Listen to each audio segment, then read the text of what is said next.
See breakfast. Now, Nigeria is witnessing a noticeable improvement in electricity supply, with several regions experiencing longer hours of power daily. Now, this development comes as part of the ongoing efforts by the government and private sectors to stabilize the national grid and improve generation capacity. We went out on the streets to speak to Nigerians to find out if electricity supply has improved in their areas. Let's hear what they had to say.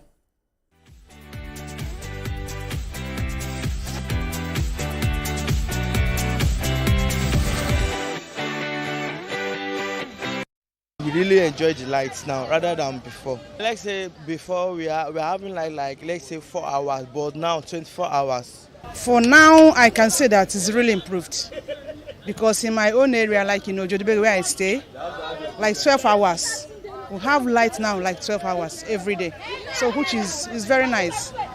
For now, issue of lights, I can't recall the last time NEPA sees lights and it stayed up to 20 minutes.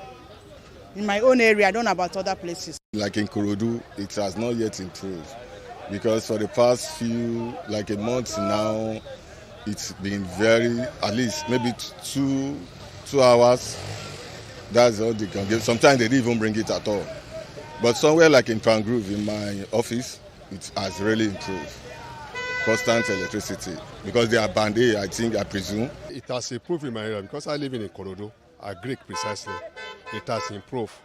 Although we're in band B or so, at least we have, in fact, we have, at times we have light for 24 hours now. Albeit in 18, 20 hours every day. So it has improved. Before, we don't used to enjoy lights, but now everything is fine. If you want to do something, at times I don't even charge my phone. So because I know there will be lights. So if I close from work now, go back home, there will be light. So if there is no light, like within 2-3 minutes, there will be light again. Ikorodu, Aruna side. 3 days now we don't have light. 3 days. But before, it was good. We are using lights very well. But now, to charge phone now is very bad. We cannot charge phone. So we will now be carry extension up and down before we can charge. Great submissions there. Now joining us via Zoom for this conversation is energy analyst and partner Broomfield Law Practice, Ayodele Oni. Good morning, Mr. Ayodele. How are you doing? Good morning. I'm very well. Nice. I love the energy. Good morning to you once again. Now, we just listened to on the streets and we heard what people had to say about electricity. For me, I would say that I'm still experiencing bad electricity in my area. But from that, video we just watched, it shows that, some areas are doing well and some areas are not doing so well. When we speak about the national grid, we keep hearing one thing or the other. Is it that it's collapsed? Is it that you're doing it? But now we want to speak about the fact that when do we get to the fact that, we can boast of constant lights? You heard some people say, oh, they have light for 2 hours, for this hours and this hours. I'll take you to other African countries like Ghana. We see that there is stable light there, even South Africa as well. So my question is, when does Nigeria get to this point where people will say, oh, we have light, it's stable? Okay, so you'd have to take it historical. It's been several years of neglect prior to the last, say, 10 years or so. And I think things have gradually improved.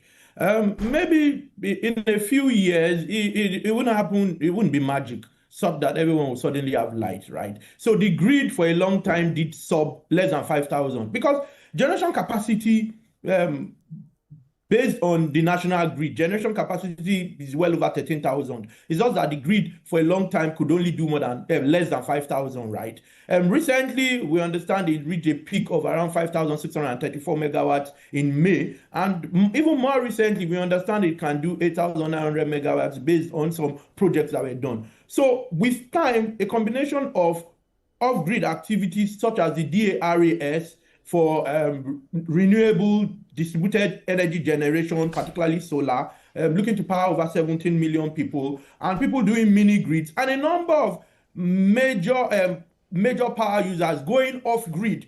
A combination of all of this, and I'm sure you're aware, a number of estates too now have their own private power generation arrangement. You'd also have to consider certain states, particularly Abia, which is doing well. A number of states, based on the Electricity Act, are beginning to take their destiny into their own hands. So a combination of all of these factors would ensure that you have more people. I'm not saying it will be everyone, because there are areas or parts of Nigeria that the national grid doesn't even get to, So we still need to do some work around the grid, and we need to maybe encourage more distributed energy arrangement. Distributed energy arrangement in the sense of off-grid, where people can have mini grids and a combination of all of that. I think with all of those, in a number of years, would have many more people having power, but it wouldn't be everyone, at least not in the next 4 years. I doubt that it will be every single person in Nigeria in the next 4 years, because remember, it's expensive to improve infrastructure, to develop all of this infrastructure, and there are a lot of competing things like health, education, and all of that. And private sector cannot do it alone. There are certain things like transmission infrastructure that government is probably best served. I did some research about 10 years ago that if someone wanted to improve, a private company wanted to improve the entire transmission grid for everyone to be able to connect to the grid and have electricity, it would take them about 100 years to break even. Speak much less of being profitable. I know private sector person would want to do that. So we are on our way. We aren't there yet. Yeah, apart from the long time it takes to fix this infrastructure, it also takes a humongous amount of money to achieve it. Would you, like you have said, do you believe that for Nigeria, the multimodal approach is the reason why we are having improved electricity supply now, or that government is being very deliberate about ensuring that the citizenry enjoy some a steady power supply because some of the subsidy for electricity has been removed? Okay, so I think it's a combination of many factors. One, and it's not just this government, and one needs to be fair and balanced. I think that the last two administrations, starting even from President Obasanjo, you saw the policy, the National Electric Power Policy around 2001, and then you then saw the privatization by President Jonathan, President Buhari, when you had Minister Fashola as Minister of Power. There were a number of transmission activities, improvement in terms of projects and all of that, and then you have this administration. So I think every administration is done its own bit, right, in ensuring that we did get here. So and now with each state being able to determine its own destiny, I think that's part of it. It's a combination of policy, law, government being deliberate, and private sector getting more involved. My view has always been that we've never had a challenge with generation, which is where you find private sector most involved. The problem has been ability to move it from the plant to the final consumers, a combination of problems across transmission and then distribution. And if with the presidential initiative with Siemens, quite a bit is being done across those areas around ensuring that distribution does work, and there's some activities around transmission to all of the infrastructure, all of the equipment required. So it's a combination of that and making doing business in that sector attractive, particularly around off-grid activities. In the last 2 years, I'm sure I must have obtained around 300 megawatts of generation licenses from NERC, from large consumers who wanted to go off-grid. As a consultant, as a lawyer who does energy, provides advisory services for energy. I'm sure I've done about 300 megawatts of licensing in the last, say, two to 3 years at least. So I think that it's a combination of many factors. Government playing its role, private sector, maybe also some of them going off-grid and taking their own destinies into their own hands. Absolutely. So we have the NERC, the Nigerian Electricity Regulatory Commission, that introduced different bans to the country, because they say they want where cost-reflective tariff, where people will pay amount of money and then they will be able to shore up the infrastructure and all of that. But National Assembly, in its ongoing Electricity Reform Act, are saying that they are going to scrap the Band D, Band C, Band B, and the Band B, and the bandits, as I usually call the Band A's, that are now complaining, about what they get as power supply. How do you think this will? To what extent do you think this will help in resolving the power bottlenecks or brouhaha we've been having over the years? I'm of the view that it's not a good idea. I think that the intention, maybe what the National Assembly should be doing is to work with NEC to have a timeline or to have timelines and determine at what point do you have some band B or all of band B move to band A and band C is moved to band B. I think rather than scrapping, you should have a timeline. You know, in the next 5 years, we expect that X number would have moved 2 bands. You know, scrapping it, because the idea of banding is to match pricing with quality of service. You know, so band A, if you can provide 20 hours of electricity to 24 hours, then you should get the tariff you ought to get, right? You know, but if it's B, then slightly less. It's an efficiency game. You know, it encourages players to be more efficient. I understand that there'll always be the second argument that then everyone is going to concentrate on mostly the band A guys and maybe partly the band B, and everyone else suffers. So rather than do that, I think there should be a timeline, and then there should be timelines, and there should be obligations, right?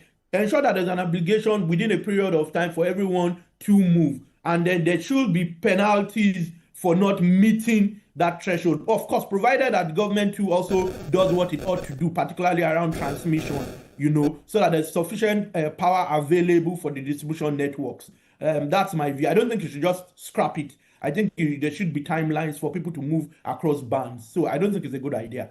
That's my view.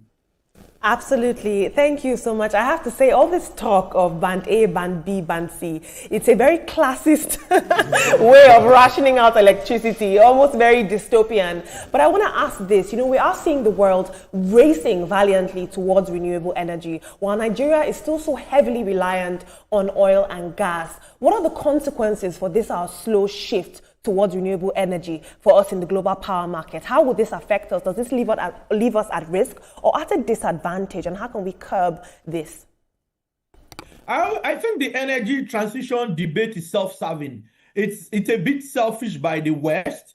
I say this because if you remember during COVID, everyone moved back to gas, some even moved to coal. You know, anytime there's a crisis, an energy crisis in the world, the guys who are pushing energy transition move back to what they consider dirty energy. So I think it's self-serving personally. And I think that whilst we should begin to work towards decarbonization, I mean, we've got 2060 target for net zero, we shouldn't jump at everything the West speaks to, because for me, it's self-serving. If it doesn't work for them, and remember, there's supposed to be a fund that the Western world, which pollutes the most, recall that Africa does barely 4% of the emissions. The rest of the world does the remaining 96%, and they were even supposed to fund a particular. There's supposed to be contributions to a particular fund. I think $100 billion fund, and most of them haven't. So for me, I think it's self-serving. I think we should make the most of our gas whilst also considering energy transition. I'm sure if you go on Nigerian roads, you see more Teslas, you see more electric vehicles. You know, I see more people using solar panels. Where I live, electricity is very expensive because the estate does have its own private power arrangement. So I have a combination of the estate power arrangement and solar panels, right? So a number of people who are beginning to see, without being forced, if you find it cheaper, you would begin to see people gravitate towards it. So I think we should have a hybrid arrangement whilst we make the most of our gas. And it's negotiation. Recall a number of guys were looking at an option to Russia for gas.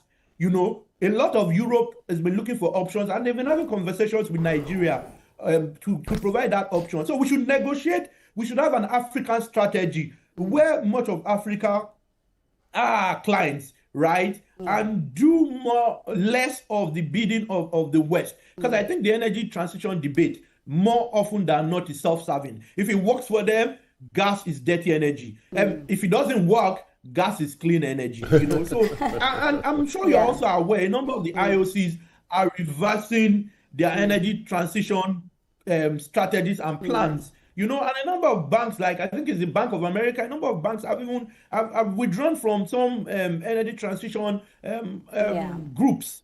So it's self-serving. When it works, you do it. When it doesn't work, so we must have our own strategy. And I think it must be an African-focused strategy. Sounds like a true African. Mr. Oni, let me come to you here because I like to be very practical with my questions. You spoke about solar. And I tell you right now, to get inverter in your house, you need almost $1 million or more to just like set the inverter, the batteries and all of that. So if we talk about the economic hardship and everything, it's quite expensive to get inverter. And also you mentioned, I don't know if you were saying that it cannot happen in 4 years or it will happen in 4 years. But at the end of the day, I think we forget about small business owners. I always use the people that sell frozen foods, for example. A lot of businesses are collapsing because of no lights. These people cannot buy fuel because it's expensive. So I think that when we see the plight of the people, why don't we try to do reforms that can work faster and better? Because from everything you've said, it's going to take time. But this time we're looking at is quite a long time, Mr. Oni. And inverter is expensive as well. I don't have inverter because I can't afford it. Okay. So the truth is that if we expect magic or expect that things that should take time should be done pretty quickly, we would then make mistakes. I think that even the privatization mistakes were made because we did it already. But yeah, it was a good thing. I wouldn't want it reversed. So it would take time. A number of guys who are medium and small scale, even micro scale enterprises, if you watch your video or your interviews, a number of them live in those areas and power has improved. A number of them are band A guys. And with time, you'd have more people gravitate. 1, 2, you may just not be aware. The number of programs now where you can get an inverter and pay like a rental fee, which is minimal. In Nigeria, I don't want to start mentioning businesses. Okay. Yes, I don't want to start mentioning businesses that way. I can speak to you about it offline. Yeah. At least one of my clients does that. A number of companies are beginning to do that, where you can take solar panels, take the equipment, and pay a rental, right? So if we do not have sufficient information, and part of the problem, particularly this administration does have, and maybe even NERC, is that there isn't sufficient publicity around what is being done. You don't have people coming out to speak brilliantly about SAME and to provide data, statistics, comparison. So if you do find people do that and provide sufficient information, people will be better informed, will know that some of these assumptions have changed over time. So I think that if you have that being done, you have the right people coming to speak, not just politics. They come out with data, facts, and they get airtime. People will know. For example, you're not aware that you can get inverters and do a rental, which is even crazy. That amount is quite minimal. So it's about information, it's about enlightenment. I also want to speak about, you said Band A, a lot of these people are in Band A. I don't know if you've heard the cries of the people that are on Band A when they talk about the high tariffs, they cannot afford it. And also sometimes the Band A, they do not get lights that they're supposed to get. I just want you to quickly touch on that for me. Okay, I've always been of the view that electricity isn't cheap. And part of the problem we have is the balkanization of the grid and a lot of people going off-grid. If you do off-grid, it's going to be more expensive than if you did on-grid. And because we still pay for the inefficiencies of many of the discos, that's why it's expensive. I think with time, as you have more people contribute, as you have more investment and investors and creative means of doing things. For example, there's something they call an economic merit dispatch arrangement for the grid. The cheapest plants, which are hydro, come on stream first before you then have a number of these thermal plants that are gas. But because there are historical arrangements to ensure that certain plants that are a bit expensive are on the grid, ultimately it's expensive. So cost of gas, inefficiencies are those issues. But when you have the grid improve and you have more people able to get, it's economics of scale. So the more people you have, I've been one of those advocates that have said to NEC that I think it's too expensive. It's one of the most expensive, more expensive than parts of Canada where I had schooled in the past. So I agree, and I think people will continue to complain because it's quite expensive and something needs to be done in terms of encouraging more investment. It's economics of scale. The more people you have on the grid, the more investors you have on the grid, the cheaper it should get. But yes, I agree that it's expensive, but power isn't necessarily cheap, and power isn't free because there's a cost to producing every unit of power, every kilowatt hour. There's a cost to it. Okay. So we also need to teach people to be energy efficient too. You need to retrofit, use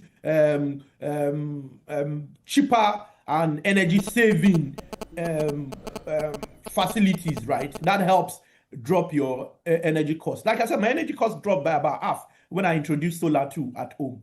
So I think these are those things we need to take into consideration. And people need to have sufficient information as to cost, as to ability to even do rentals. And these things are not as expensive as they used to be historically.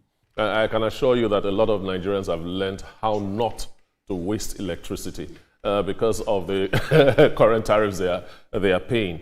But I would have loved to see a situation where the whole of Nigeria is enjoying a 24-hour electricity for years non-stop. Tell me, what is the correlation between metering and achieving this dream? You know, I wonder why everybody in Nigeria doesn't have a meter. So what's the correlation between, I didn't hear what you said, between what and what? Between metering and... Metering and achieving steady power supply. Okay, you know that a critical point is if you do not meter, you do not know what that person used, and you'll be estimating. And you'd rather not give them power and estimate than give them power if they don't have meters. If they have meters, you know you can only charge for what you provide. Yes. So that's the correlation between metering and having power. If you don't have a meter and I can estimate, I would not give you power because I'll just estimate. I'll just say on this street I want to make 200 million. That house will be 10 million. It looks like a really nice house. This house is going to be 500K. It looks like a fairly nice house. So if there's metering, you only get to pay for what you use. And they want to give you more to be able to get more money. But if you don't have meters, they can give you less and still collect more money from you. That's one correlation with metering. And one thing I'm going to say is that as states, I think about 15 states have taken over or are in the process of taking over the electricity sector. You know, I think it should become an election item.